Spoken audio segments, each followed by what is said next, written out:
Hey, everybody, welcome to another edition of NasCard Radio. This is episode 192 of NasCard Radio, where trading cards and racing meet. I'm your pal Val, and with me is the man, the myth, the legend, PSA, and White Castle Hall of Famer, Logan. Logan, how are you tonight?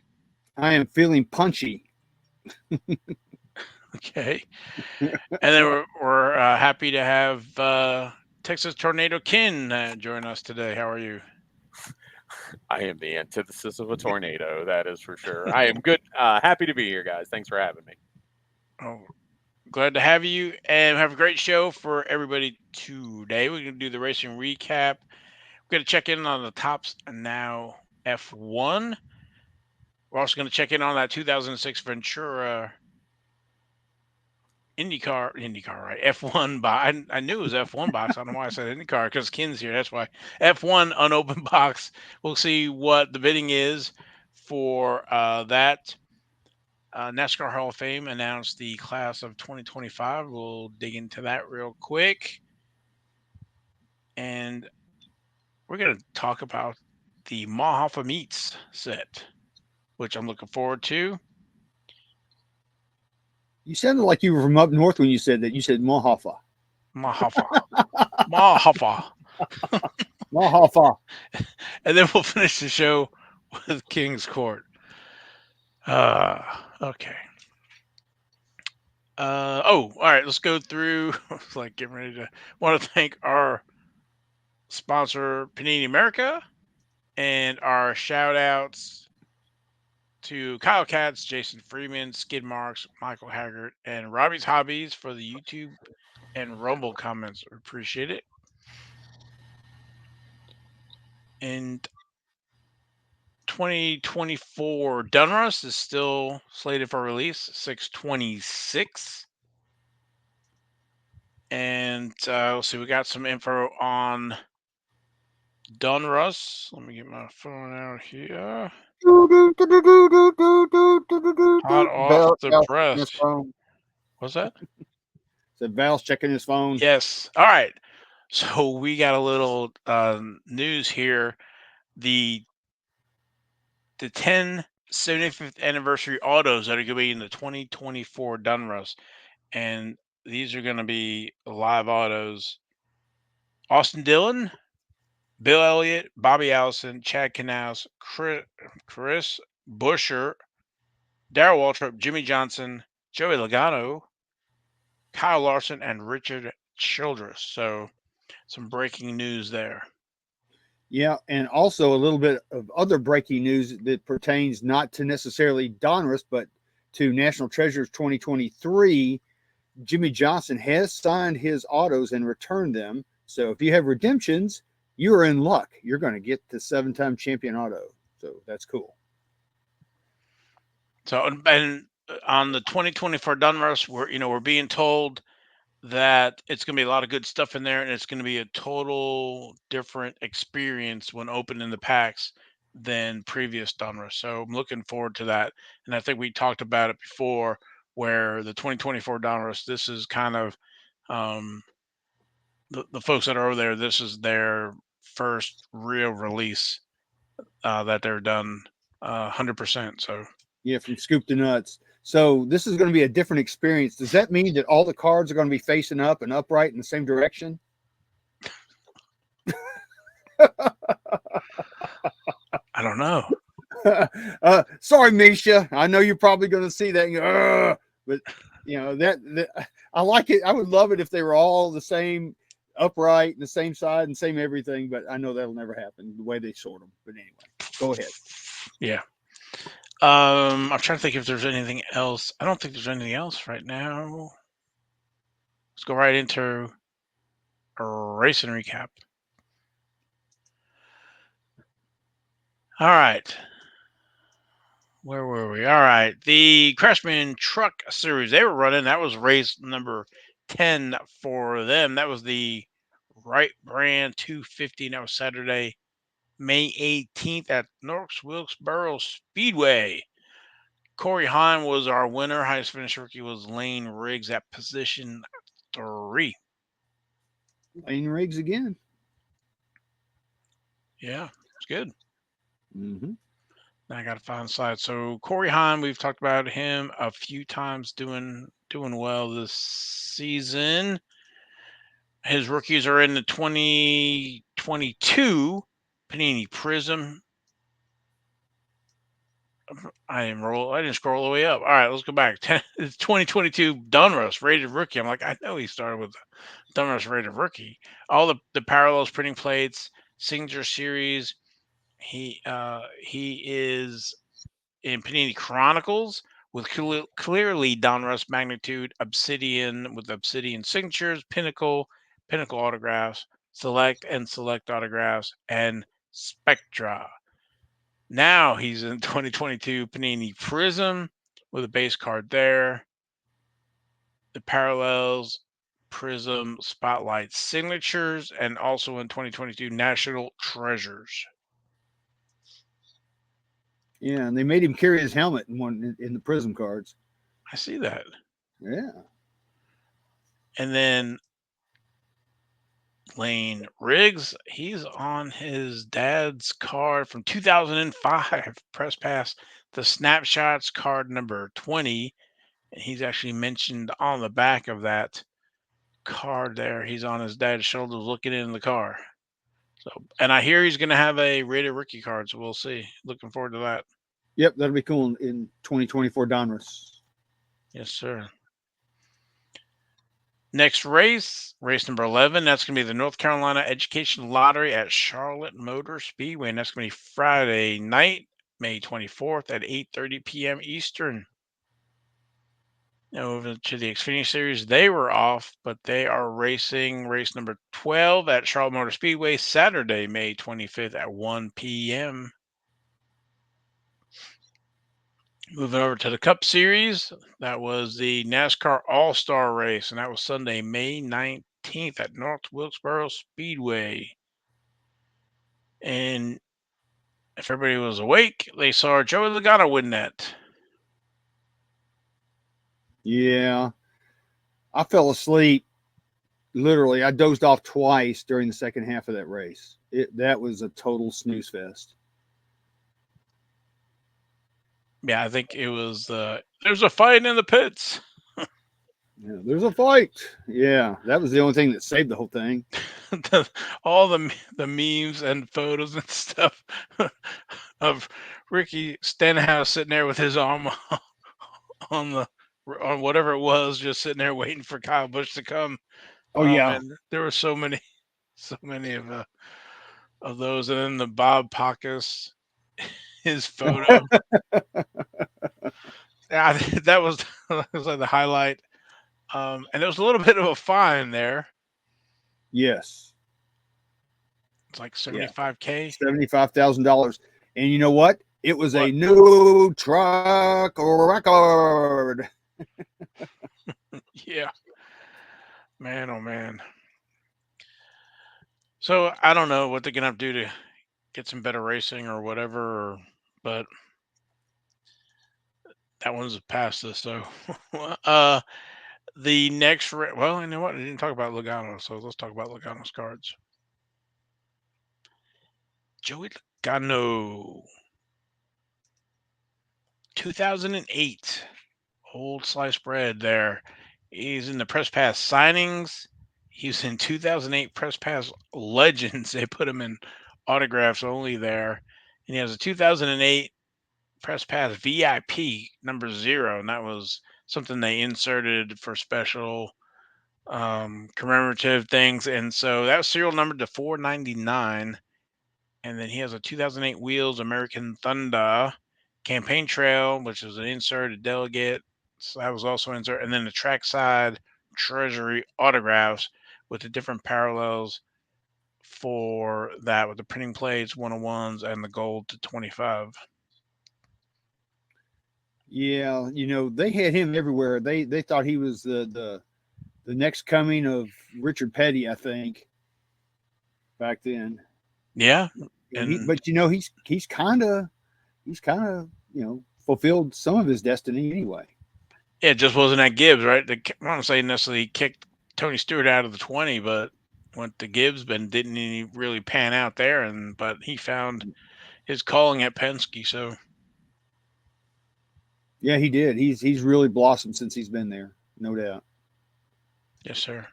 Yeah. All right. So next race number 15 is going to be at the Coca-Cola 600 at Charlotte Motor Speedway. That's Sunday night at 6 p.m. The greatest day in racing, Sunday. Yeah. So that's the end of the crown jewel for Sunday. Moving over to F1, that was the 2024 Emilia Romagna Grand Prix, and that was Sunday, May 19th.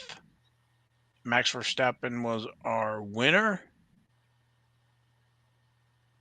With that, he pulls ahead of Charles Leclerc with 48 points for season points. So Yeah, go figure. Max wins again.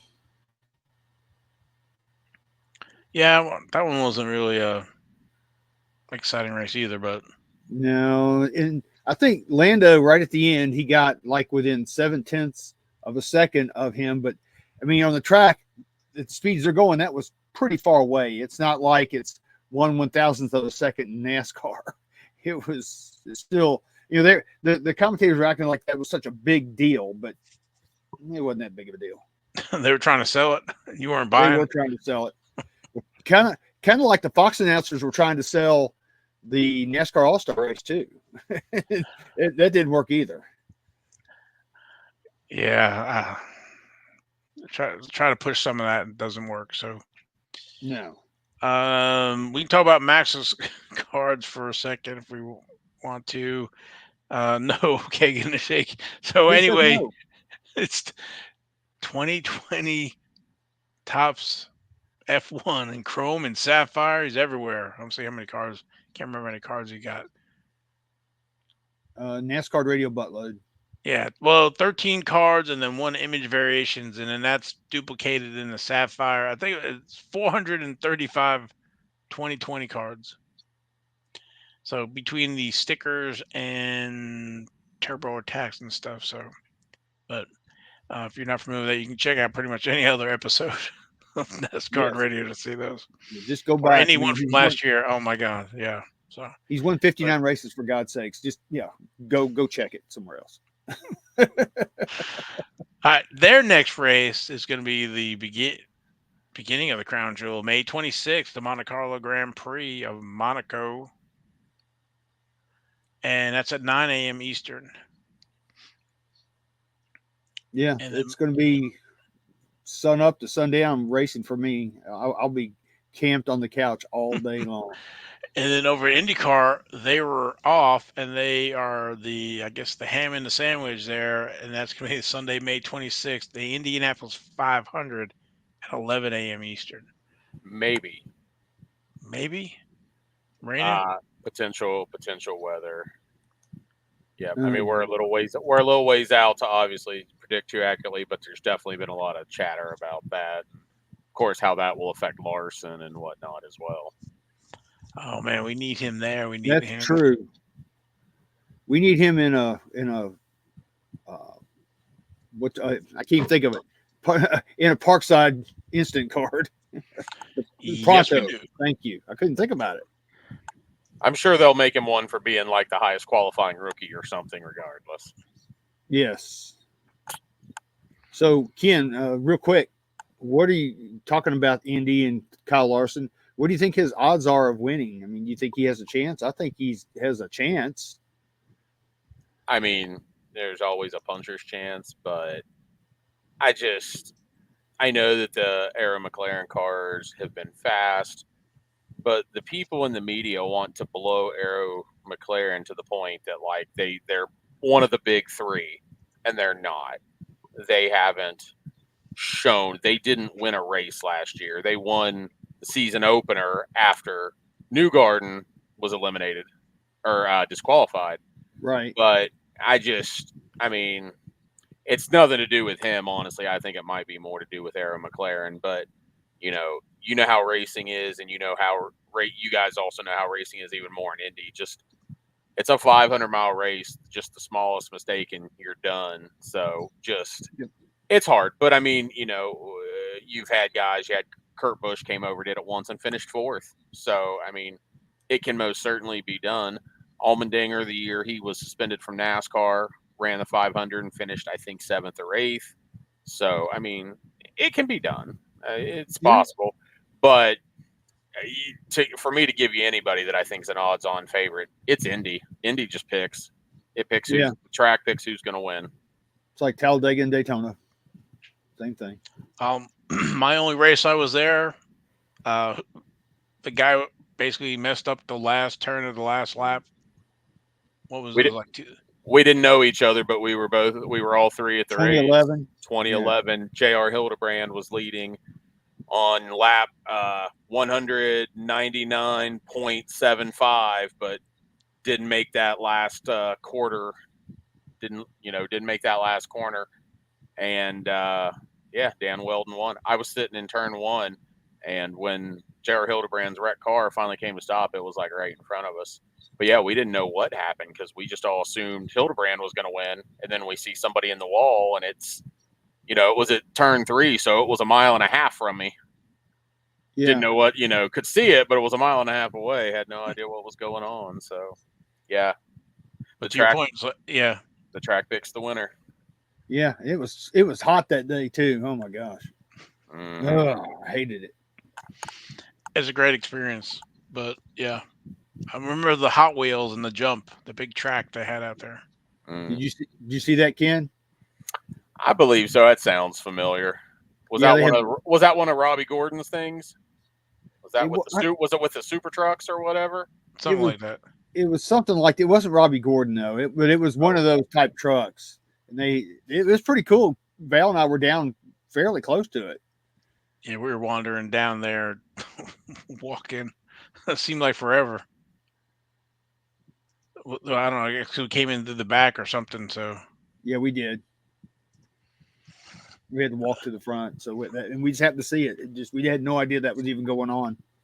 There's a lot going on race morning in that place. There is a lot going on. I'd love to be able to go to the show up there, but if I go to the show, I have to go to the race. So next year we're going. All right, I'm down with that. I told Ken, so we'll have to go. Everybody. Yep. Ken can drive. He can drive here, and then we'll drive together, and then we'll meet you. Okay. Or I can just fly. Oh boy. We drove up there for the 100th running, and yeah, I'll be flying. It's a long way. Well, so the folks who don't know, but there's a memorabilia card show, and I don't think it's on, and it used to be actually on premise, right, or whatever. But then, well, it was off in not a convention center. It was off in the fairgrounds or whatever. Then there was two of them at the same time. One was the fairgrounds, and then one was on premise. And then I think, I don't know if either Heritage bought it or whatever, and then now that it's moved off. I don't know who runs the show now, but there's really big. It's more geared towards IndyCar, but me and Logan found NASCAR stuff there when we went. Yeah, I mean, you've got NASCAR running at the track now for 30 years. So I mean, there's definitely a NASCAR feel. But yeah, the memorabilia shows Thursday, Friday, Saturday. Hours kind of vary, but yeah, there's I want to say probably close to 20 maybe let's say a dozen former driver signing. I was confusing Legends Day at the track with that, but I believe Emerson Fittipaldi is one of the ones that's actually going to be signing there. There's some other names that are going to be there. I think most of those guys are on Saturday, but yeah, it's Thursday, Friday, Saturday, and then you got race day on Sunday. So it's kind of like the Indy or Racing National. Yeah, it really is. I mean, for some of the things that I collect, I'm, based on what you guys have told me you have found at the National, and by that I mean what you have not found at the National. Yeah, like the Indy memorabilia show would be my National, more likely. For sure. Definitely going to find more that I'm interested in there that I'm going to find at the National. Sorry to all you that say the National is the greatest thing ever, but it is if you collect a certain way. If you don't, eh. And that's why me and Logan went the year we did, because pretty much we wanted to go to that show, which we did. We went for a few days, and then since we were there, might as well go to the 500. So we didn't go there for the or I didn't go there for the 500. I went there for the show. The 500 was the because I'm there. Go for the show, stay for the race. That's it. Yep. I'm sure Anyway, so, I bet they like hearing that. well, as a NASCAR guy, No, the show promoters. I bet you they enjoy Oh. hearing that. You came for the shows, stayed for the race. yeah, back because I wanted to see Andy Granatelli, but that's a whole nother story for another day. Yeah. So, yeah. All right. Let's get into our next subject here. Is the share screen the top snap? We're just gonna. If you remember, we talked about it last week that they actually had the Lando image variation, and had a print run of 9,343, and the first victory since 2021 from a McLaren F1. That was a print run of 2,732. So about 3 times as much for the Lando image. So, but My God. well, if you land one of those Landos, if it's those one of image 4, variations. Yeah. that's like winning the lottery right there. Yeah, I'm betting the variation. It's because it's more of a like a profile picture or whatever. Think about those F1 sets and how those, the first 20 are the super popular ones. They like those pictures, and it's more a picture like that where it's just the driver. Then it looks like the other one's more like the team celebrating. So I'm betting that has something to do with that print run being substantially higher. Well, and secures his first victory. So as he wins, and you can build all the Lando victories. Well, I'm probably just going to wait till I see some on ComC for cheaper price. For $1. Yeah, $1 or $2. Yeah. Not do the, yeah. And I They see the made reason so I many said of is, them. was that? They made so many of them. I mean, Well, I think everybody's buying huge lots. I won't say everybody, but I'm sure a lot of folks are buying huge lots, trying to win the lottery on one of those image variation cards. Yeah, those guys are out there, right? We have deep pockets. I mean, what is the 1 of 4 Lando image variation going to go for? Whatever they want to sell it for. Pretty much. Because F1 has deep pockets. So anyway, wanted to bring that to everybody's attention. There are no current cards out there for sale. So, all right. And next on the list, little housekeeping here. We said we would talk about the Goldin, the 2006. Is it coming through? Yeah. Ventura at 20,000. Last week it was at 19,000. So now we're at 20,000 with 10 days left. What's interesting as I was scrolling down is there's a Max Verstappen 2021 signed Red Bull Turkish Grand Prix authentic race suit for 1,000. It's got 17 days, and Sergio Perez signed suit there for 1,600. Yeah, I mean that's crazy. Somebody's wanting to pay a lot of money for a box of cards, and you may be able to pick up an authentic Max Verstappen fire suit for way less. But I think it just has started. So I guess next week when we check in, we'll see what the fire suits are at. I'd Cut those up and make some cards out of them. Yeah, but I'd throw in there though that those Futera sets had pretty limited print runs. So to even really find anything unopened, I don't want to say it's one of a kind, but it's it close. might be a dozen of a kind, one of a dozen. Yeah, because I think we said it was like 400 and something. That sounds right. Yeah, me. so I opened it. I clicked on that. It opens in another, and so it's box 105 of 480. But that was originally not, 18 years ago, whatever. So I just want to check in on that real quick.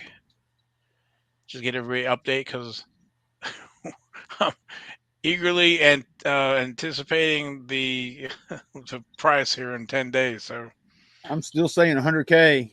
I I'm, know I'm, you are. yeah, I'm still saying it. I, I, I've been I ain't saying saying it you're for 10 wrong. damn years. I'm saying I don't know what to think. That's what I'm saying because I think I can see either way. So. Yeah. All right, let's switch gears real quick. NASCAR Hall of Fame. They had the selection committee and the nominees, and they selected Carl Edwards, Ralph Moody, and Ricky Rudd as the three. I had Carl Edwards in my in my group. I think I had Harry Gant and I can't remember who else. And you had, I think, Rudd, didn't you? I had Rudd. Yeah. So we each were 1 out of 3. Can I I don't ask think a either. question? Yeah. Is that Moody of Holman Moody? Yes, sir. Okay. All right. I figured because I didn't recall any other Moody's other than I think isn't there an announcer that used to be named Moody? Dave But anyway, Moody. yeah. Okay. But anyway, sorry. Off topic. No, I'll go back on that's mute. so. Is Holman in there? No. Was he? He's not selected. I thought.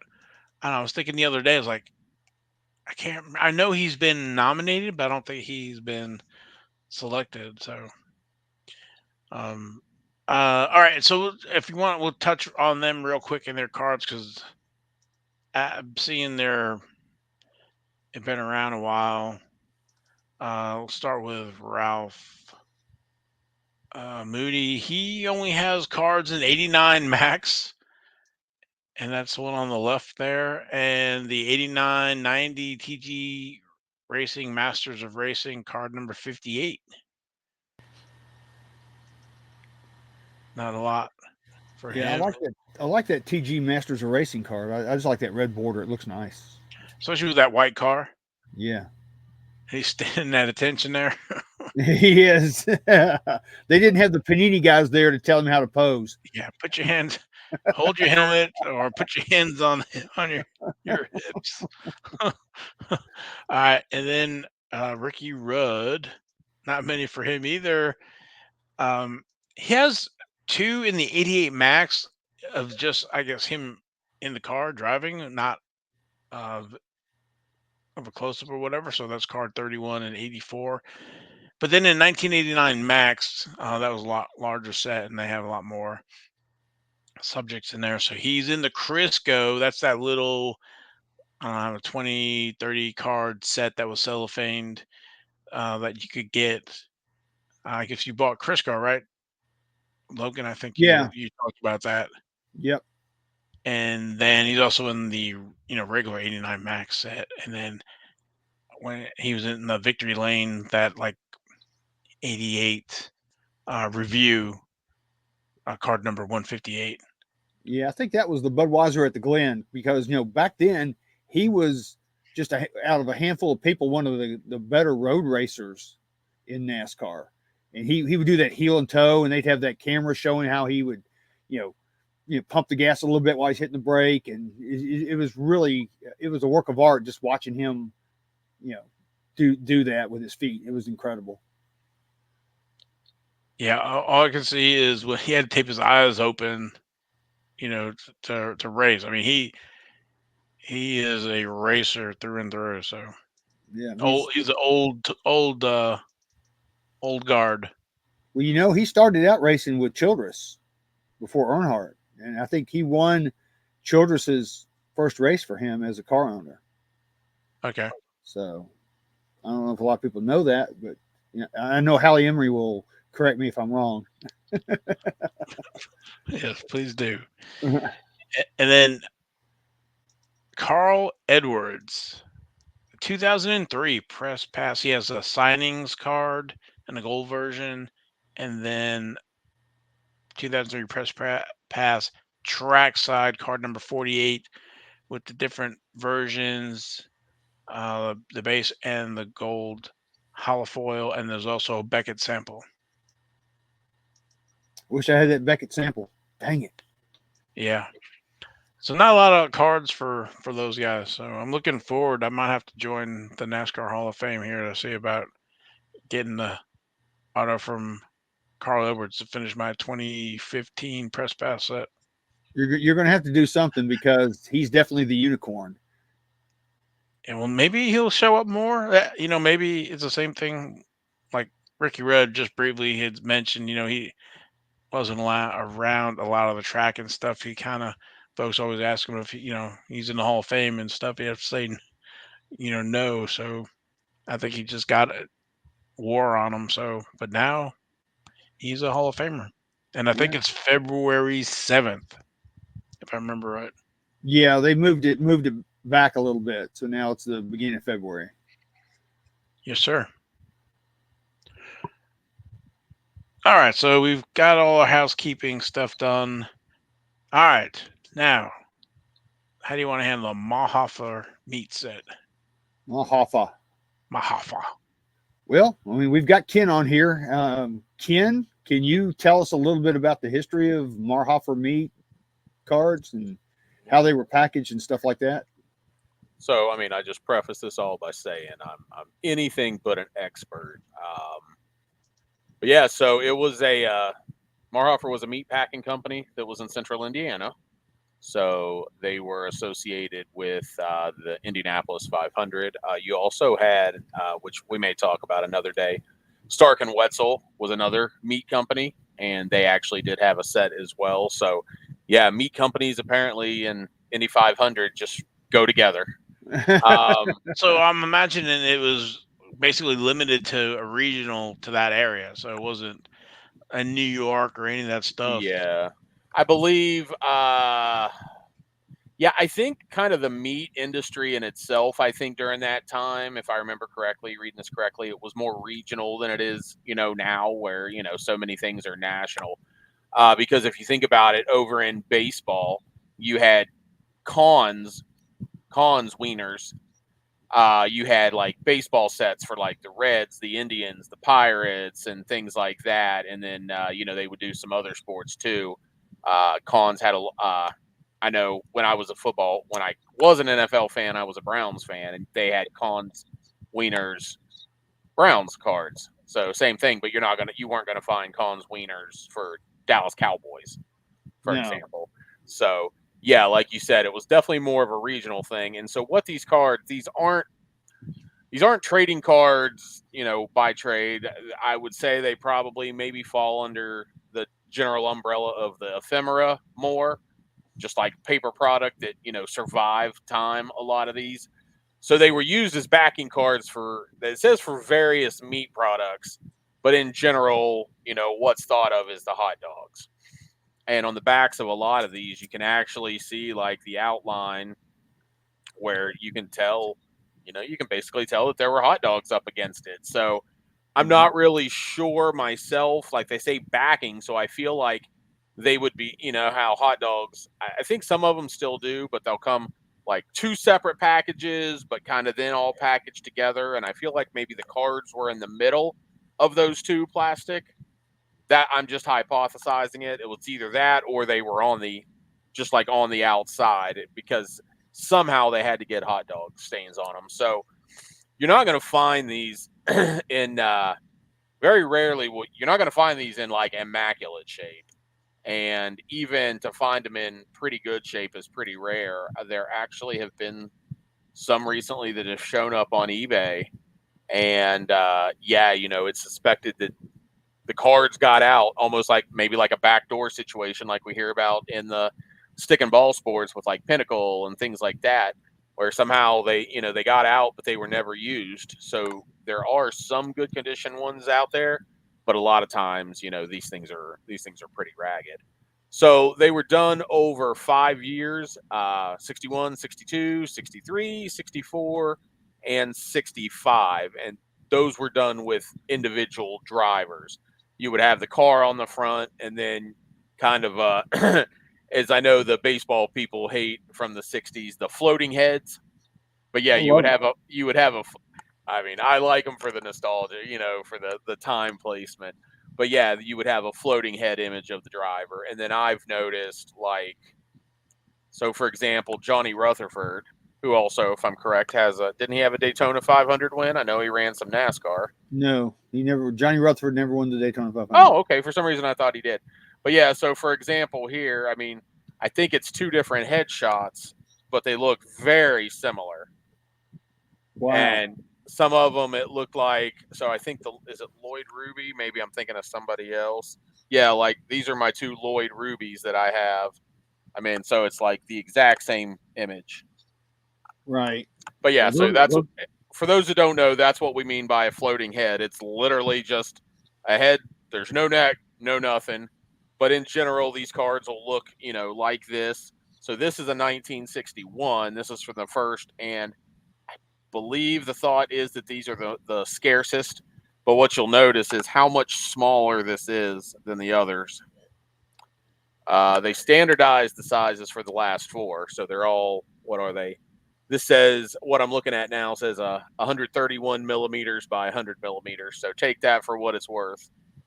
But yeah, the first ones were small. The first series was smaller, the 1961, and you'll see you've got squared off edges or corners, is where all the other years ended up being rounded and bigger. So what's Some the of back them. look like? So the backs are all pretty similar. So Okay. it's just got some, at the bottom, that's great. The Marhoefer, the wiener, that's a winner. But yeah, just basically just biographical information on them. So this one, I'm still kind of getting used to, the different years. But so this is, I believe, a 62 AJ Foyt. And then this is a 65 Lloyd Ruby. And as you can see, they still look the same. Certain years, like one of the distinguishing features on some of them is sometimes the biographical information single spaced, sometimes double spaced. So there's that. If you want to learn kind of what I'm looking at for anybody, if you just want to do a quick Google search, do carburetor shop Marhoefer, and there's the carburetorshop.com, and if you dig down into their website, he has an image of each year, and then just a little bit of like the distinguishing features and things like that.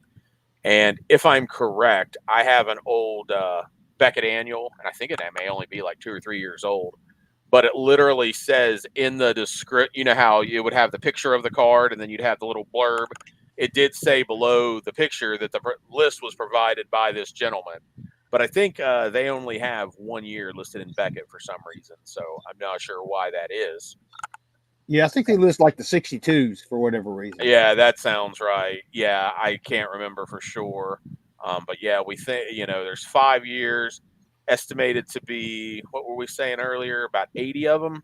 Yeah. 84, I think is what you 80 said. 84 is what it is because I've got the checklist here. So 84 driver cards over 5 years. And then I don't have them. I never was really interested in them until I learned more about them recently. There's also 3 years that are called review of famous racing cars. So they'll show the car on they'll show just a car. They won't show a driver or anything, but they are associated with drivers. I don't know if all of them, I know some of them have the driver's name on the back. But they're over 3 years from 63 to 65, and there's 30 of those.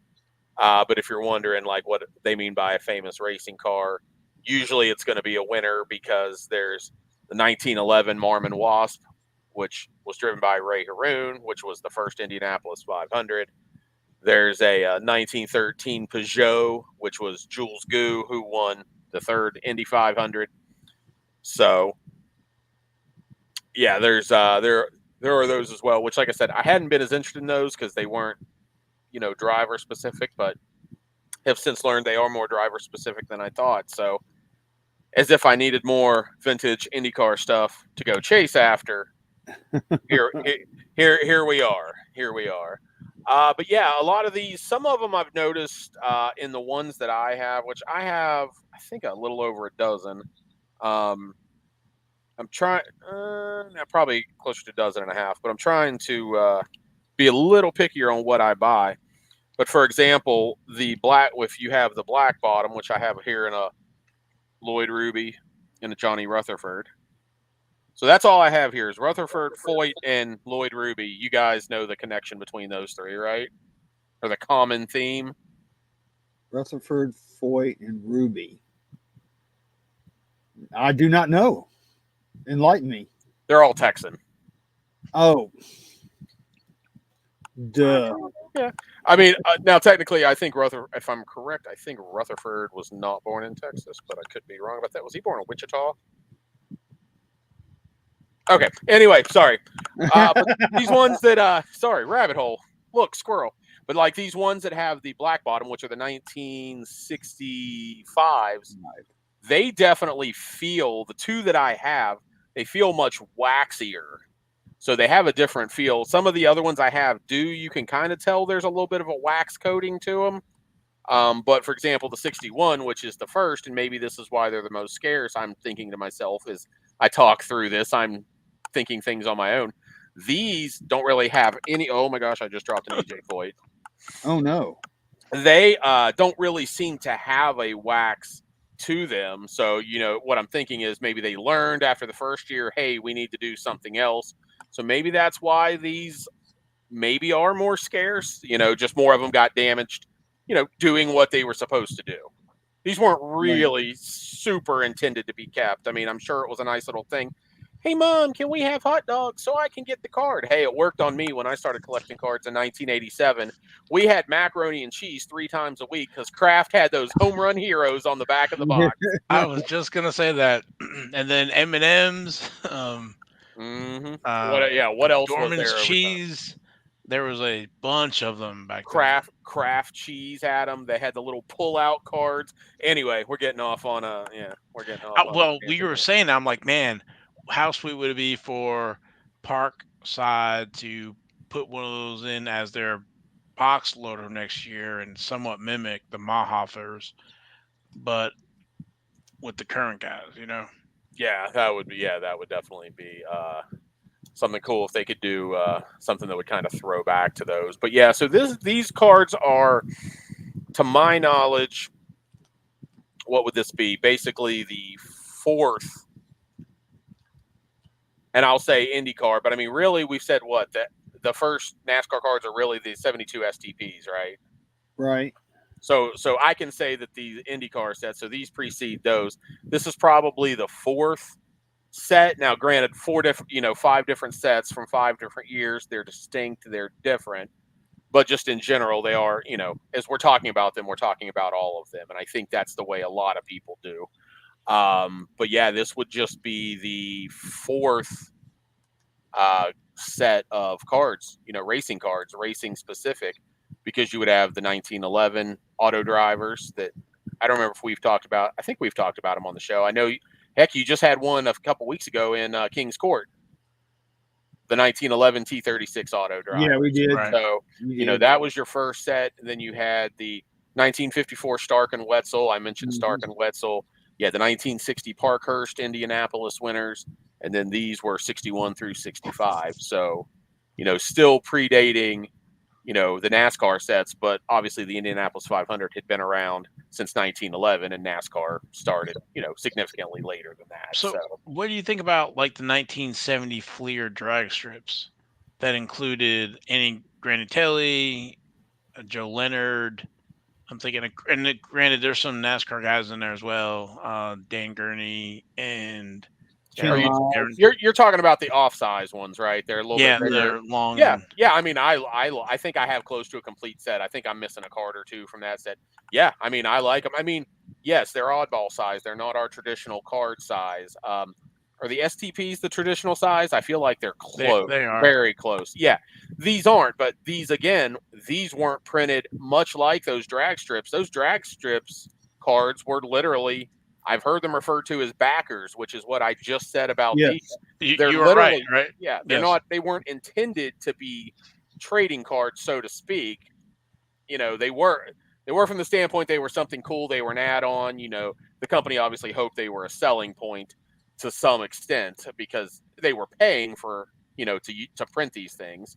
Yeah, you got a bunch of stickers, and then that was kind of the backer, for the wax pack. So to your point, and a lot of these, well, people were buying them for the gum or for whatever else, and the cards were kind of an afterthought, and that's why they're kind of scarce because people didn't really see a value in them, and they um, put them in their bike spokes or whatever, or put them in the drawer, and mom threw them out, and had to survive this, had to survive hot dog stains, and how many of those got soaking wet or destroyed just because of the hot dog juice or whatever. So Yeah, these were from the 60s. These were 50 years after, like, say, the T206 set, but, it has the same, I don't know if you want to, if humble's the right, but humble beginnings in that, yeah, they weren't cards produced to be cards.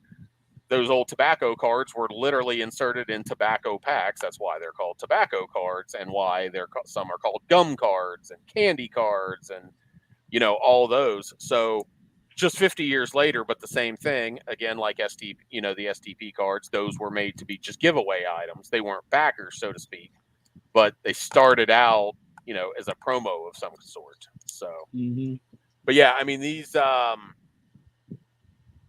have been a little bit more showing up on eBay. And I mean, when I say lately, I'm talking like the last week, we've seen more of these showing up. A Bobby Unser went up, I want to say 3 days ago, and then sold yesterday, I believe. There is an AJ Foyt currently, or at least as of the last I looked, currently available. There was a Johnny Rutherford that was up for a very short time. And on these IndyCar guys, some of these guys, it's their only card, or they have very few cards. While, Mario Andretti has a bazillion cards because, yeah, he's happy to license his name. You want to pay him,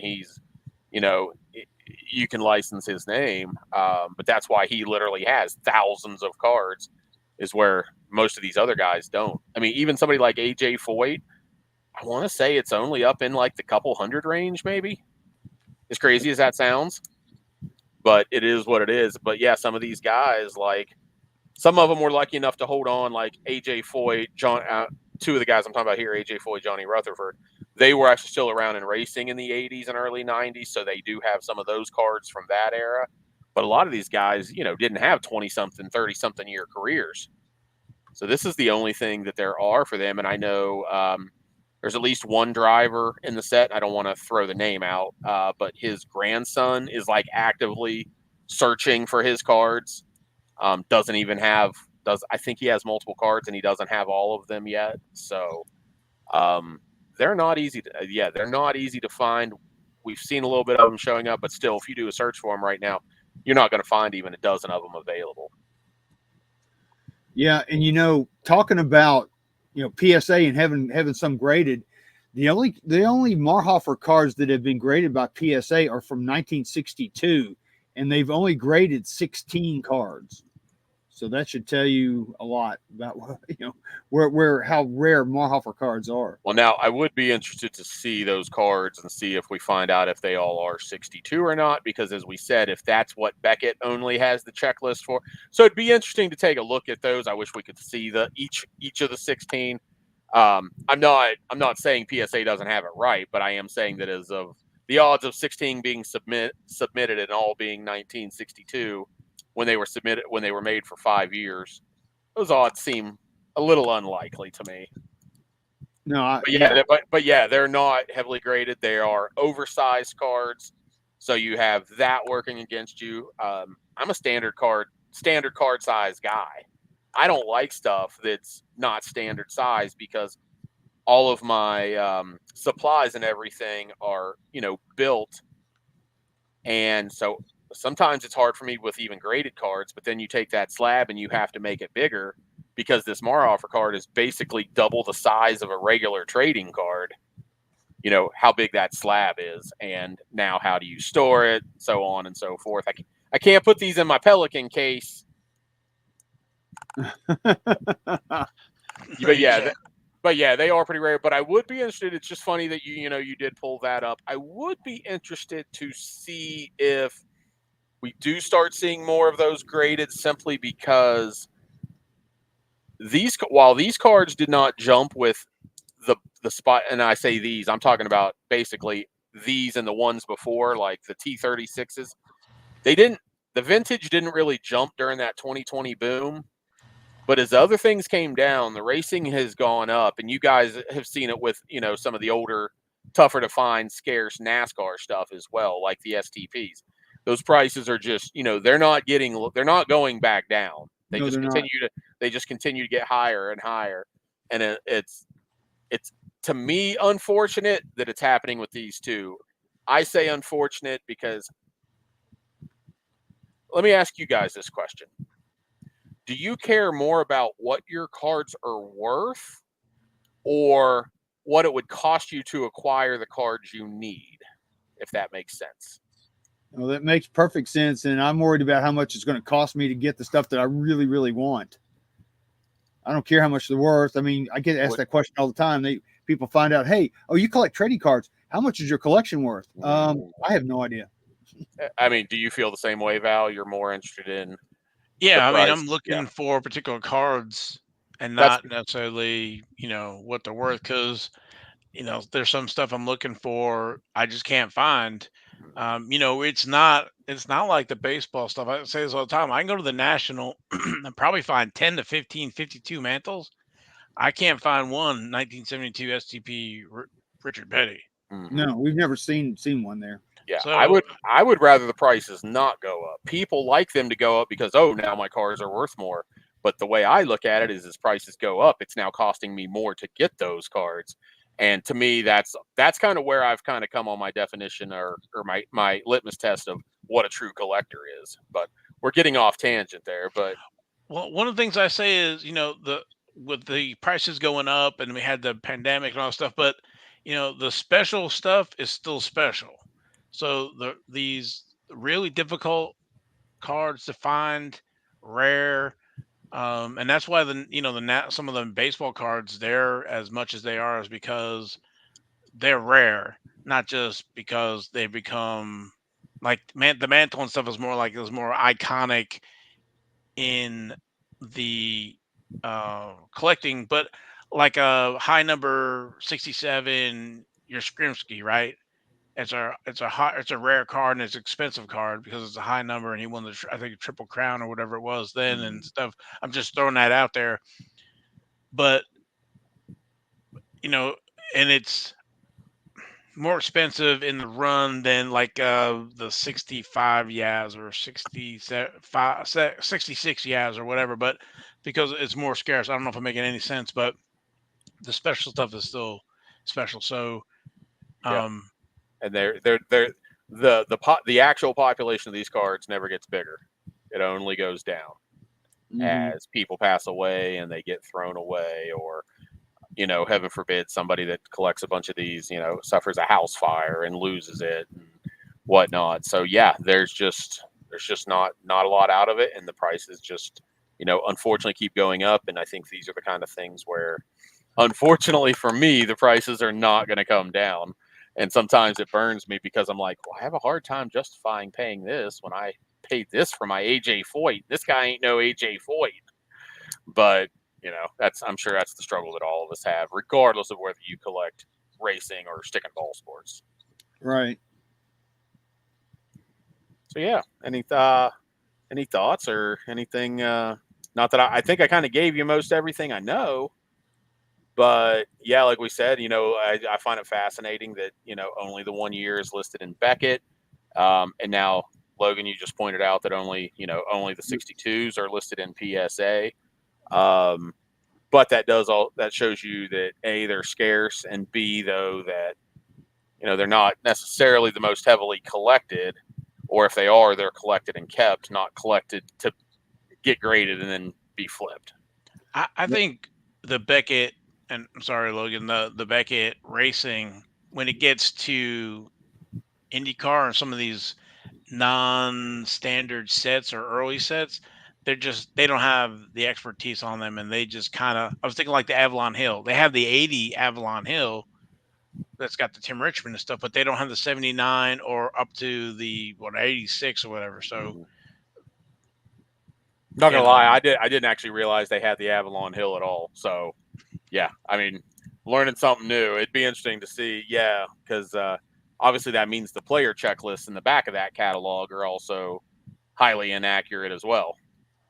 So so Ken, I'm looking at the population report right now. There's a driver named Wayne Wheeler, Weiler, Weiler or Wheeler, however you want to pronounce that. Do you know where does he show up on your checklist? Because that's an obscure driver right there. Believe it or not, I actually have that one. And you want to hear the weirdest thing? If you guys go look at my picture on Instagram, because I know you've seen it, Logan. I think you both have seen it. Somehow my card has 4 grommets in it. Like, I don't know if somebody put them in so they could wear it as a name badge or what the heck they did. All right, sorry. Anyway, I'm just curious where he shows up in the checklist. If he's in 62 or not. Yeah, right. I recognize the name because I have the card, and I think he's only in 1. Actually, it shows up as, so for what it's worth, he shows up in 61 and 62. Oh, wow. Now, 61 would be the smaller one, though. So so those are 2 significantly different cards, because the 61 would be the smaller version that has the square corners, and then the 62 would be the round. I'm wondering, though, like, a lot of times what will happen is, like, if a guy's in, he's in for a couple of sets. I'm wondering if that's just kind of how they work their contracts. Because, I'm actually I'm mildly surprised that he's in 2 of them. Yeah, me too. He was such an obscure driver. I thought, well, maybe, he showed up in 63, and then we go no for sure that PSA graded the 63 as a 62. But I've got them sorted alphabetically. You want to give me another last name or 2, and we can try? Yeah, I'll give you a couple more real quick. How about Lynn Sutton? Sutton, I think, is in multiple ones. Sutton is actually in all 5 years. Oh my gosh! How about Gene Hartley? Hartley is in multiple ones too. He's in 3 of them. He's in 61 through 63. Wow. Cliff Griffith. Okay, that one. So that one, he is only in 1, and it does say 1962. Wow. Okay, here's one more for you. Elmer George. He's in 61, 62, and 63. Wow. Okay. All right. He actually has an oddball 60 that they have listed as 63 that we actually don't even know. He's like, it has its own design. There's not another known card like it. As weird as that sounds. Yeah, it looks very different than the other Marhoefers do. Huh. So basically, we figured out we accomplished nothing with all that. We thought, well, maybe PSA might be great, and everything is a 62 and they see it, but apparently not. Fascinating listening for everyone out there. Sorry, guys. Yeah. I hope I haven't put you to sleep. Well, that's very interesting. I think those are very cool. I've been going to the National since 2005, and I can only remember 1 year seeing some, and I wish I'd pulled the trigger on them. I think the guy had, $100 a piece or something on them, and it's like, I'm really not an indie guy. These are really cool, but I've only ever seen them once, and I think I've seen some Stark and Wetzels a few times there, but not very much. And you have to dig deep for those things. They're just not on the top of somebody's display case. Yeah, with them being oddball size, obviously you're almost more likely to find them with somebody that goes and has like a table of like newspapers and things like that and magazines. I almost feel like you'd be more likely to find them there than somebody that's basically a straight up sports card dealer. But again, that's if you could even find them. That's regardless whether if you could even find them. That's a great observation, Kim, because I remember distinctly the guy who had the Marhoefer cards. He had all kinds of oddball stuff like RC Cola cans and plastic cups. Because that's why I looked, because I saw the cups. Because I love plastic cups. He had cups and he's got discs and all kinds of odd stuff. So there you go. And I think that's where you're much more likely to find them. And I don't know how many people at the National set up like that. Now, I will say at the Indie Memorabilia Show, at least the time I was there was very little in the way of cards. It was literally what it's called, memorabilia. So a lot of signed photos and newspapers and T-shirts, ticket stubs galore. Ticket stubs and literal memorabilia, driver suits, driver this, race used this, and wings off cars. And yeah, that's why it almost seems like it is more likely to find them, because they're not most of those people are not card centric. Right. But now with Parkside there, I'm be curious. Yeah, I did see they were. I did see earlier. I looked and I did see they are a sponsor of the show. I don't know if they're gonna. I don't know enough to know if they're gonna have a presence or not. But yeah, I did see that they are one of the sponsors of the show. Maybe they'll have some special edition cards. Yeah, who knows? I mean, there are those on those. There are those first edition cards that are, you know, what I've noticed on the park side. We're getting we're getting away from our offer, but what I've been pleasantly surprised about in the couple Facebook groups I'm in is that it does seem like a lot of people are set builders and putting the sets together, which is so refreshing compared to what you see with the stick and ball sports. But going on what you said, yeah, there's like some first, they're called like limited edition or first run. Oh, wait, I have some here. What are they called? First edition cards. So maybe they're giving some of those out. I know they were giving out packs of those at the Indy Card Exchange event a few weeks ago that they had, where Parkside was a sponsor on that one. So maybe. You never know. All right. Well, I wonder if the Speedway Stars Series 1, he'll be out there selling racing pictorial. I know he. Mike. I know he's setting up at the show because he does the. I think you guys know this. I think I've told you in the past. I haven't mentioned it to you this year, but yeah, he does. They do an hour-long show on one of the Indianapolis radio stations, and he's part of that. They do it every weeknight in May. So he has said on the show that he's going to be set. He's set up there. Yeah.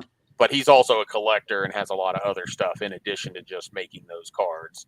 Right. He So- does a lot of autographs. He does. So it's hard to say. But I would assume he's definitely going to have some of those. And he lives local, so if he just brings a few and sells out of them on the first day, he can just bring more the next day. Mm-hmm. I think he's in Ohio. I don't know how far he is. Oh, he did. You're right. I'm sorry. You're right. He did. He did live in Indianapolis at one point. Well, I was going to say, though, I was thinking about that. if those folks that are interested in that, he sells them on on his website, theracingpictorial.com. You can buy them there as well if you can't make it to the show. So, but next year we got to go. Some fun guys in there in that set though that like don't have many, if any, cards. I think there's a couple guys in there that I think when we went through the checklist when that came out a couple years ago, the three of us, I think there were a couple guys that didn't have any cards at all. Right. So it's only like $17.99 and includes sales tax and sales tax. It's a nice little set. that's I think a 25, 35, 35, 30, somewhere in there, 25, Something like 35 card set. Yep. And the memorabilia show, if anybody hears this in time, it's Thursday 3 to 8, Friday 3 to 7, and then Saturday 9 a.m. to 4 p.m. I've got it pulled up right now, so figured I'd read that off. So we'll drop on Thursday night. So they got Friday and Saturday to head on over there. So all right. Anything else? Go to King's Court. I know we're over time here. Yeah, we were always over time. Yeah, I think it's time to roll the beautiful bean footage.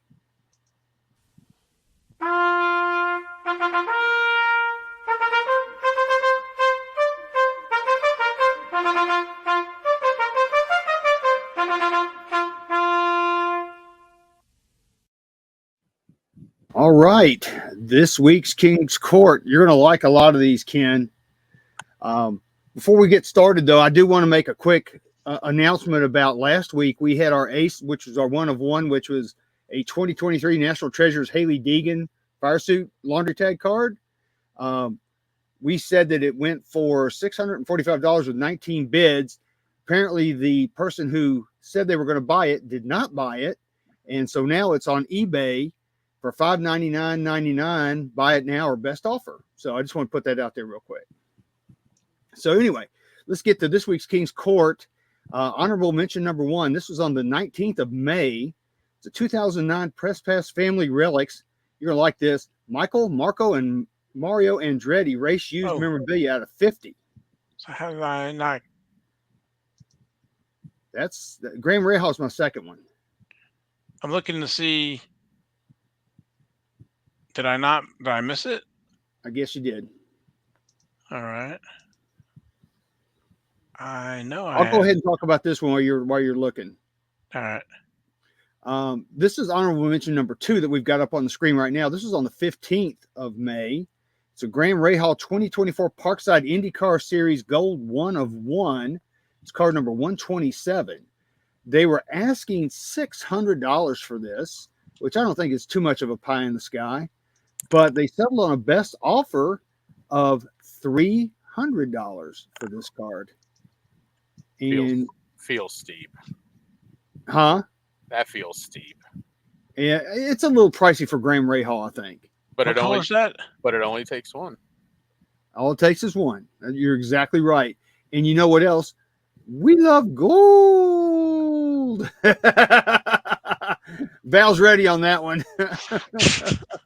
So, all right. So let me drop this one in here. All right. So yeah. So here's honorable mention number 1.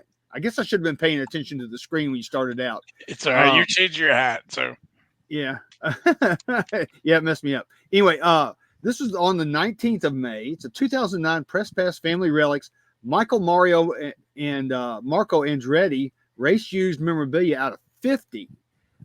I can honestly say I've never seen this card in my life. Have you seen it, Ken? I have not.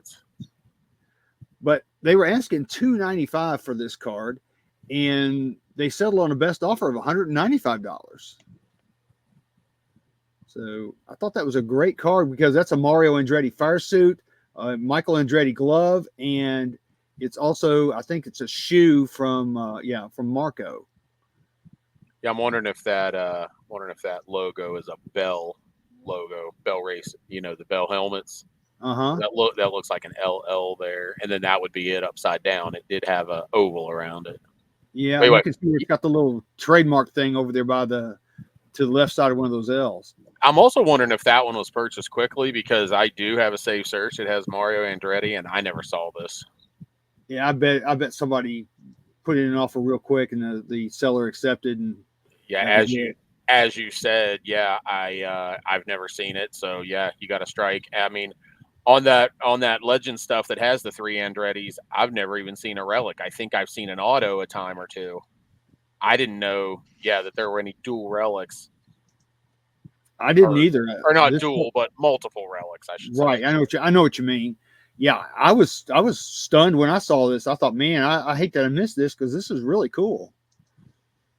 But yeah, so anyway, that was our honorable mention number 1. So I guess we'll move on now to our Joker of the week. And we were just talking about this. The reason it's a Joker is because it's a wiener card. But anyway. So look at the back of that and how you can kind of see some of the discoloring and how it does. I mean, it looks like, hot dogs were up against it. Sure does. So this was on the 20th of May. It's a 1965 Marhoefer Meats Racing Bobby Unser card, 3-time Indy champion. This card, they were asking $249.95 for this, and somebody went click and bought it for $249.95, which they probably got a pretty good deal. It is a very clean card for those. Again, yes, you have the staining on the back, but that front is about as good as you're going to find on these things, unless you find some of those ones that maybe didn't get put in and used into a product. But I mean, that's based on the sales we've seen recently. I would say that's a pretty acceptable price for someone of Bobby Unser's caliber. And again, when we talk about guys that don't have a lot of cards, here's an Indy 500 legend that doesn't have much out there. That's very true. One other thing, this same seller had a bunch of other, and I know you know this already, Ken, had several other Marhoefer Meats cards, and every single one of them went for a click, buy it now. There was no haggling. People saw them and bought them. Wow. Yeah, there's still, and he's been posting a handful per day over the last 3 or 4 days. So yeah, still more going up there. But that was probably, of the ones he's posted so far, that was the one I would rank as probably the second most desirable. The one that was the most desirable is one that he, just hasn't sold yet. Oh, the AJ? The AJ, yeah. Yeah. So yeah, cool card. I thought I'd put this in here as honor for you. So anyway, all right. So next up's our Jack of the Week. This was on the 17th of May. It's a 2023 National Treasures Jesse Love booklet, Fire Suit 1 of 1. They were asking $274.99, and it went for a best offer of $187.50 for Jesse Love. Wow. Yeah. That seems like a very meat in the middle price. Yeah, it is. There's a lot of hype for Jesse Love. Well, no, I just mean like because it was like 187.50. Like somebody said 200, somebody said whatever, and they split the difference literally. Yeah, exactly. That's exactly what happened. I can tell you, with that 50 cents chunked on there, it's got to be. But it's a pretty nice card. He's got his signature is a little bit better than a scribble. You can see a J and an L, so it's better than Ty freaking Gibbs. Yeah. But yeah, pretty nice card. All right. Next up after this is going to be our Queen of the Week. This is on the 19th of May. It's a Tony Breidinger 2023 Prism patented penmanship gold vinyl auto 1 of 1. And we love gold. But somebody was asking a freaking pie in the sky price. I mean, come on, people. $2,000. Yes, Jesus. But anyway, it went for, I mean, the price it went for is not bad. I mean, it went for a best offer of $400 for Tony B. I was actually closer than I thought when I saw the actual asking price. I was thinking like $350. Yeah. So, wow. I don't know. I mean, that what is that percent discount from the asking price? Was that 25% or 20% or whatever? Yeah, like whatever they got. Yeah. Anyway, sorry. I'll go back on mute now. But yeah, I mean, these pie in the sky prices. I mean, come on, Jesus. I know people out there fishing, but come on. But anyway, I thought it was a really nice card. It's a beautiful card. Of course, anytime we get gold, it's a good day. Yeah, it's nice 101. It's a nice 101. So pretty cool. All right. So next up, our King of the Week. This was on the 16th of May. It's a 1992 Dale Earnhardt, Richard Petty dual signed auto tracks card. It says PSA GOATs on there. But they were asking $699.99, and keep in mind this card is just authentic. It's not graded or anything like that. No auto grades, no anything like that. But it's still sold for a best offer of $650. Oh, nice. Yeah. Yeah, I mean that's a card I'd like to have in my collection, and honestly, somebody just getting it authenticated is okay with me because I just want to make sure it's real. Yeah, with some of the fakes out there, forgeries, whatever, since some of that stock got out without autographs. Yeah, at least authenticated so that folks have a comfort of knowing that they're legit. It's a pack pull. Yeah, but when we see the ones that are fake, I mean, they're obviously fake, but the people who are selling them who don't know about racing don't know that they're fake. And we've seen that a bunch of times, especially with some of these auction houses. They'll have that, and we're like, hey, that thing's fake, man. Oh, yeah. Yeah, usually the tip-off is the Richard Petty. Richard Petty doesn't have all the loops in it. They try to mimic some of that, and they don't even get it close. So that's usually the telltale. And then you can look at their Earnhardt auto. Yeah, for sure. But it's a great card. I mean, that's an iconic card right there. It's the first year that Trax put in autographs in racing cards. So that's like the first ever. So it does have that going for it. But yeah, it's a nice card. I think whoever got it's going to be happy. That's a great card. Yep. All right. Next is our Ace of the Week, which is our 1 of 1. Look who it is. It's Natalie Decker. This was on the 18th of May. It's a 2023 Prism NASCAR Natalie Decker Gold Vinyl 1 of 1 auto. They were asking kind of a pie in the sky number for this, $900. But Guess what? What? It went for $550. Wow. Holy smokes. I think that's a little high, but I mean, that's just me. But it is gold. Keep it going. Okay, gotta switch over. Gold. Yeah, that's another goal. That's for We sure. love gold. It's like a gold night tonight for sure. Yeah. $500. That's also $550 for Natalie Decker. Yeah. Wow. Just think, for a little bit more, you can buy the Earnhardt Petty. Just saying. Who knew that Natalie Decker collected her own cards? Yeah, she may have bought it herself. I don't know. She has a lot of collectors, just like Haley Deegan. So Yeah, she does. and then when you have the 101, then you can get the rainbow. So It just threw me off that it went for that much more than Tony Breidinger, just because I'm not as in tune with the market as you guys are, but it seems like Breidinger is more popular, at least more collected. So that's what kind of shocked me. But I could be I completely want off to say base. Tony has more like Instagram followers than Natalie, but I haven't looked at Natalie lately. I know she's been jockeying, getting some sponsorship. She was at the Miami Grand Prix, and I can't remember who her sponsor was. Some like razor company or something. So Bikini something. yeah. Yeah. But yeah, that's a heck of a price. I'll say that. And I'll just leave it there. All right. All right. So our Baccarat of the week is coming up. This is our F1 card of the week. This is on the 25th of May. It's a 2023 Topps Dynasty Max Verstappen gold auto. It's another one of one. We love gold. A lot of gold tonight. But this card actually went out for bidding, and it ended at $5,655 with 43 bids.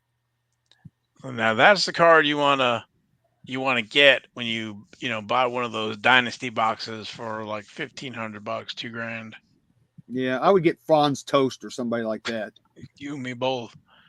I mean, I'm not going to say anything about the price because I don't know, but I'm just going to say that is a very visually appealing card. Yes. Not just the patch, but the design, the color behind his head, the almost a flame look. I mean, that is a beautiful card. Yeah, we've seen some really nice aesthetic looking cards for sure, and that's one of them. I like the wings there. Yeah. As the patch. So I don't. Yeah, Red Bull gives you wings. Yeah, I wish they could do something. I mean, I love, like you were saying, the colors behind him and stuff like that, but to do something better with the autograph to give it some more that bleed there with the white. But Yeah. maybe they're trying to do too much in too little space. Maybe. I mean, I will say that I've seen a lot lately, just on Twitter, which is obviously a cesspool, but people complaining about the sizes of the boxes on for autograph cards and stuff, and then you take up, you also took up a third of your card with your relic there, so I agree with you, but at the same time, it's that whole, I guess it's hard to please everyone. Yeah, I'm just saying that, like, on that right-hand corner, that authentic memorabilia F1, either making that smaller or move it down and move maybe the name down or over to the right or something like that to give some more room to that autograph. But again, it's a great looking card. I'm still, it's 8 out of 10 or something like that that I would give it, but it's very eye appealing. Yeah, I really like that card. It caught my eye when I was going through my listings, and I said, "Well, that's it right there." As soon as I saw it, I said, "That's the one that's going to be my F1 of the week." So, all right. So, lastly, we have our Royal Flush. This is our highest priced card. This was on the 21st of May. It's a 1998 Press Pass Triple Gear 3-in-1. It's got 3 different pieces of memorabilia. It's Dale Earnhardt, of course. It's out of 33, according to what it says. It's a PSA 8. They were asking $750 for this card, and they accepted a best offer of Ken. How much do you think? I'm going to ask you. 333.33. No, I mean, higher than, I've literally seen that happen. So, oh yeah, I have too, but it's actually much higher than that. 666, A 66. little bit lower. I'll tell you, 650. So that's pretty impressive for a PSA 8 Earnhardt memorabilia card. Yeah, it's basically race used fire suit, race used tire, race used sheet metal, and then on the back it's got numbering there 16 of 33. So, I mean, what is your guys' take on that card? Like, you guys know that what I do collect NASCAR, it's Earnhardt. It's not really that, I don't know. The card doesn't do it for me. I mean, I get that it's low numbered, but all of your relics are one color. I mean, I know the tire typically is going to have to be one color, but and it's almost like the design of the card itself is very busy. I don't know. Maybe I'm just nitpicking. No, I'm No, with you're you. not. I'm with you. This is not one of my favorite cards, and it's maybe it's not something I would probably chase. I'm more of a auto type. Give me some memorabilia in an auto, but Or on a yeah, card that special, give me some color in those relics. Agreed.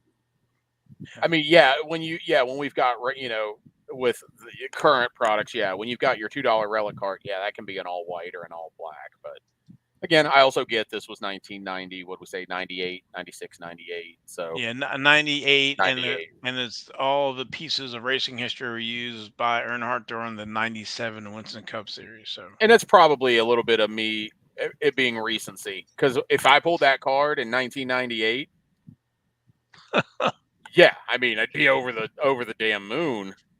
So I mean, I guess I'm being a little crabby. Yeah, no, I agree with both you guys. I think it could have a better design. It could definitely have better relics pieces on there for sure. I think the background is just a little bit too busy for it.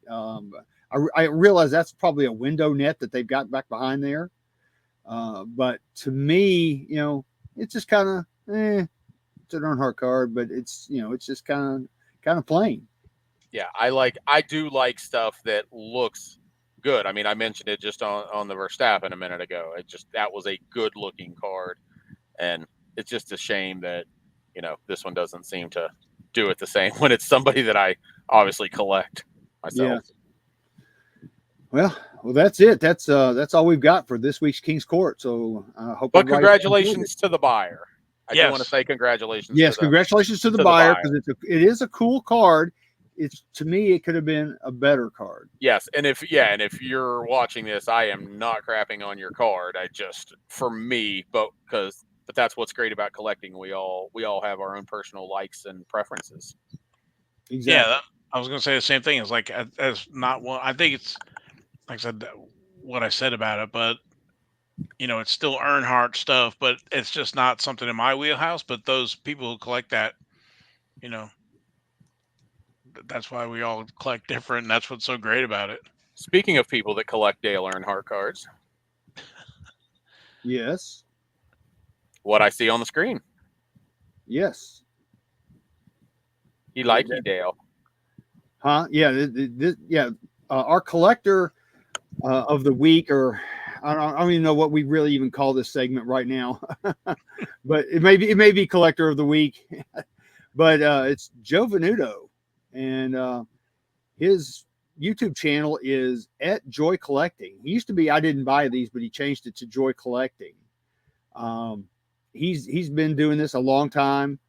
He's another great friend of the show, and he's a great supporter of NASCAR Radio. So we really do appreciate him. But he does so much, doesn't he, Val?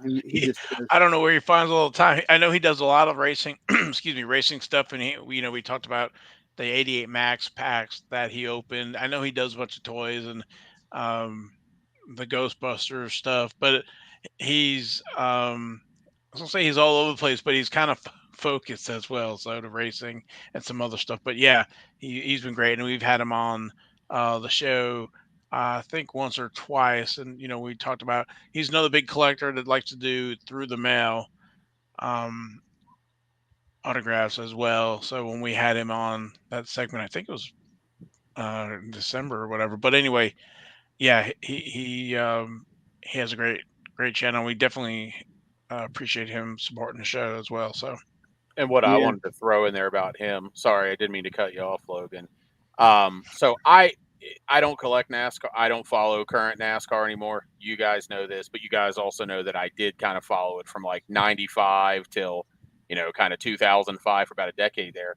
Well, that's the wheelhouse of his videos and everything. He's more the 90s and maybe into the early 2000s, more so than the current stuff. So, especially if that's in your wheelhouse, I definitely recommend subscribing to him. I do watch all of his NASCAR videos because they all fall in my wheelhouse.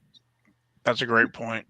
Yeah, and he recently did and it's on there, 1998, that's 1998, 1988 Max Pack Rip, right there. I think Val's got it highlighted. It's really a must see. It's really cool to watch some of those old packs get opened up, and some of the things he finds in there may surprise you. Yeah, it's great because he's going through and he's like, "Are these Myrtle Beach packs or Myrtle Beach cards?" And it's like real time, um, realizing some of the Myrtle Beach Charlotte variations and what he's pulling, and to realize, what where in the print run those packs are from. So Yeah, and he's always up for a trade. I've traded with him several times. He loves to trade cards, so if you catch him at the right time, both of you guys can get a good deal because he trades very fairly and he's a good trader. So he does love to trade stuff, and he does kind of he kind of, I don't know how I want to say this, but his focus changes a little bit from it seems like month to month. One month he may be focusing on a particular type relic, or the next month he may be focusing on a particular set or something. So his focus, I guess I'll just say this: he has a lot of fingers into a lot of different pies when it comes to NASCAR. He collects a lot of different stuff. He loves the relic cards and he loves the autos for sure. So one of the things made me think of is he was working on the 91 Richard Petty set complete autographed. Yes. That was one of the things we talked about. I think it was a couple of weeks ago. Um, he had finished that up. So yeah, so give his channel a look. You'll if that sounds interesting to you. So Yeah, and if you like action figures, Funko Pops, Ninja Turtles, Ghostbusters, He-Man, and other toys, he does that too. And he's also on Instagram and Twitter. Yeah, he's all over the place, man. Yeah, He really is. I think Twitter is joy_collecting, and Instagram might be the same thing. So yeah. so yeah, special shout out to Joy Joe. Collecting and Joe. Yeah. All right. I think it's time to start wrapping it up, dude. Yeah, Ken, thank you for joining us today. Thanks for having me, guys. It was fun. I'll come back anytime. All right, and we got a great weekend of racing here. So everybody have Yep. a safe weekend. Ken, anything you want to shout out where folks can find you, or you don't want them to find you? I mean, you can find me if you want on Instagram. I'm BeansBallCardBlog. On Twitter, BeansBallCardBlog. And I guess if you want to look at my eBay store, it's BeansBallCardBlog. So that's about it. It's that easy. I try to keep it simple Yeah, the KISS method. I love it. because I am stupid. So I would not say that, but if you want to say it, wouldn't say that. So, but well, I guess that's it. Wrap it up here, hour and a half. So, thanks again to Ken and Logan. Everybody have a great, safe race weekend. And what are you pointing to? Speedway, Indiana. home of the 500. Okay. Yep, it's the Here. greatest day of racing. I can't wait. I'll be parked on the couch all day for sure. A few hashtags. Hashtag RCHOF for Racing Card Hall of Fame. Check it out at racingcardhof.com. Hashtag, you ready for it, Val? We love gold. Oh my goodness. Yeah, keep it going. Okay. Logan just passed out. I can't breathe. And Ty freaking Gibbs and hashtag Slapfire. So I think that's all the hashtags I've got for tonight. All right, everybody enjoy the greatest day in racing, and we'll catch everybody next week. Can't wait to find out about the Parkside cards, Pronto cards for Indy 500. So we'll see what happens. So, all right, we're out here.